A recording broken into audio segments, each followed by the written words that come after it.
한 컵의 무게라는 제목으로 함께 말씀을 나누고자 합니다. 이 컵의 무게가 혹시 몇 g인지 아시는 분이 계십니까? 네, 저도 모릅니다. 한 200g, 뭐 300g, 뭐 많게는 뭐 400, 500g이 될 수도 있겠죠. 이 무게 한 1kg도 안 되는 이 무게는 사실 들어 올리기도 쉽고 뭐 이렇게 좌우로 상하로 움직이는 거에 대해서도 큰 무리가 없습니다. 이 컵을 제가 5분 동안 계속 들고 있으면 어떻게 될까요? 네, 그 정도는 충분히 들 수 있습니다. 아직 제 팔의 무게가 그 정도, 제 팔의 힘이 그 정도는 감당할 수 있거든요.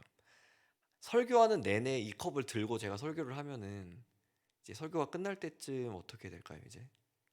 아마 제가 팔이 슬슬 흔들리는 게 눈에 보이면서 이제 말씀에 집중을 하실 수 없을지도 모릅니다. 1시간을 들고 있으면 네, 팔꿈치가 접힌 상태에서 이것을 계속 들고 있기 때문에 이쪽에 혈관이 계속 막혀서 슬슬 저려오고, 만약 할 수 있어서 이 컵을 하루 종일 들 수 있다면 네, 아마도 정말로 이 자그마한 무게 때문에 이 한 팔 전체가 마비되는 그러한 상황이 올지도 모릅니다. 정말 가벼운 것인데 눈으로 보기에조차도 그러면 정말 쉽게 들어올리고 그것을 가만히 가지고 있을 수 있을 정도일 것 같은데, 그것이 오랜 시간이 지났을 때 결과적으로 사람의 한 부분을 마비시킬 수 있을 정도의 무게감으로 바뀌는 것을 우리는 눈으로 보기도 쉽게 알 수 있습니다. 이 물 한 컵의 무게와 같은 것이 바로 자그마한 죄 하나의 무게감이라고 생각을 합니다. 처음 범할 때 혹은 자주 범하는 죄에 대해서 너무나 가볍고 너무나 작게 여겨지기 때문에 그것을 굉장히 쉽게 들어올리고 쉽게 마음 안에 품는 것을 우리는 우리의 삶을 통해서 너무나 잘 알고 있습니다.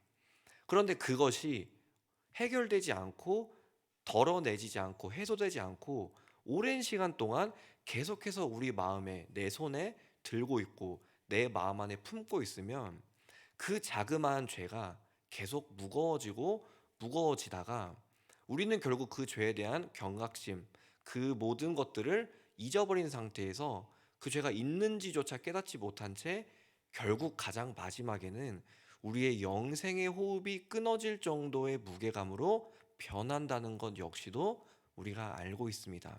그렇기 때문에 우리는 아주 자그마한 죄에 대해서라도 경각심을 알고 그 죄가 우리의 생명에 어떠한 영향을 끼칠지, 나의 어떤 부분을 마비시켜서 결국 나의 생명을 앗아갈지에 대해서 깨어 있어야 하고 그 죄에 대해서 고백할 수 있어야 할 것입니다. 그런데 우리는 우리 스스로 아주 자그마한 죄라도 우리 손으로 들어 올렸을 때, 우리 마음으로 품었을 때 그것을 덜어내거나 없앨 수 있는 그 어떤 능력도 없기 때문에 결국 우리가 처음 들어 올렸던, 처음 품었던 죄는 계속 우리가 아주 가벼운 것이라도, 아주 적은 것이라도 가지고 갈 수밖에 없고, 결국 우리의 가장 마지막은 영원한 죽음에 이를 수밖에 없는 그러한 죄의 저주의 굴레 안에 살아갈 수밖에 없는 아주 불쌍한 존재들입니다. 우리가 어떠한 소망을 품고 어떠한 희망을 품고 나아가야 할 것입니까? 우리는 이 아주 가벼운 한 컵의 무게와 같은 죄를 끊임없이 범하면서 우리의 삶 가운데는 그런 허다한 죄를 마음에 품고 입으로 고백하고 내 손에 가지고 행하는 그러한 삶밖에 살아가고 있지 않은데, 그런 가벼운 것들, 아주 작은 것이 오랜 시간이 지나도 우리의 생명을 결국은 멈추게 할 것인데, 그것을 계속 쌓아만 가고 있는 인생을 살아가고 있는 우리에게 도대체 어떠한 희망을 갖고 어떠한 소망을 품으며 살아갈지에 대해서 오늘 말씀은 그것을 일깨워 주고 있습니다. 오늘 말씀에서는 하나님이 등장을 합니다. 생명의 하나님이 계시고 그 생명의 하나님으로부터 유일한 의이신 그리스도가 계시다는 것을 말씀하고 계십니다. 그 그리스도가 있는데, 하나님과 그리스도가 세상에 전부이고 이것만 존재하는 것이 아니라 마치 과거 이스라엘 시절 때 어디서 발생했는지도 모르는 수많은 이방이 계속 이스라엘을 무차별적으로 공격했던 것처럼 하나님이 계시고 그 의로부터 그리스도가 계시지만 그 그리스도로부터 난 자들이 있고 또한 그 그리스도로부터 난 자들을 공격하는 적 그리스도의 존재가 있음을 오늘 말씀에서 계속적으로 말해주고 있습니다. 하나님으로부터 난 자는 어떤 자들입니까? 먼저 그리스도는 죄가 없으신 분입니다. 말씀을 하나하나 살펴볼 수 없기 때문에 전체적으로 살펴보자면 그리스도는 죄가 없으시고 또한 그분만 죄가 없으신 것이 아닙니다. 그분으로부터 난 모든 자들이 죄가 없는데 특별히 이것은 창세기 3장 15절부터 시작되어 온 여인의 후손과 뱀의 후손의 어떠한 현실 적용판이라고 할 수도 있을 것입니다.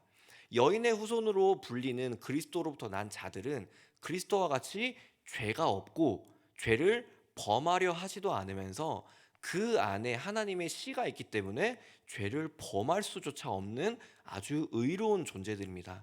그들의 행위는 마치 아벨의 행위와 같아서 하나님이 보시기에 매우 기쁘고 의로운 행위만 할 줄 아는 그러한 사람들입니다. 그런데 그 그리스도를 공격하는 적그리스도 뱀의 후손들은 그와 전혀 반대됩니다. 그리스도를 알려 하지도 않고 그리스도를 보려 하지도 않는 존재들입니다.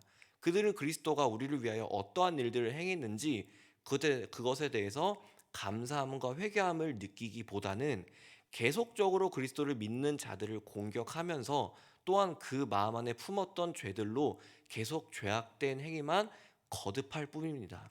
결국 그들은 마치 가인과 같아서 그 가인이 동생을 향한 잘못된 마음을 품고 그것을 그대로 행위로 옮겼듯 그 뱀의 후손들은 마음 안에 있는 잘못된 행위들을 회개하는 것이 아니라 하나님 앞에 내려놓는 것이 아니라 그대로 행위로 옮기고 그것에 대해서 중요한 것을 알지 못하는 그러한 존재들입니다. 이렇듯 창세기부터 시작해서 가장 마지막 때까지 여인의 후손들과 뱀의 후손은 치열한 싸움을 할 것이고 그 가운데 결국은 당연히 여인의 후손이 승리를 할 것입니다. 그런데 우리가 이 말씀을 통해서 깨달아야 하는 것은 우리의 모습은 이 말씀으로 미루어 봤을 때 여인의 후손의 모습보다는 사실은 뱀의 후손의 모습에 훨씬 가깝다는 것을 너무나 잘 알고 있습니다. 말씀에서는 하나님으로부터 난 자 그리스도의 사람들은 하나님의 씨앗이 있어서 그 씨가 결코 죄를 범할 수 없게 만든다고 했는데 우리가 사는 삶, 우리가 행동하는 것들을 보면 죄를 안 짓는 것?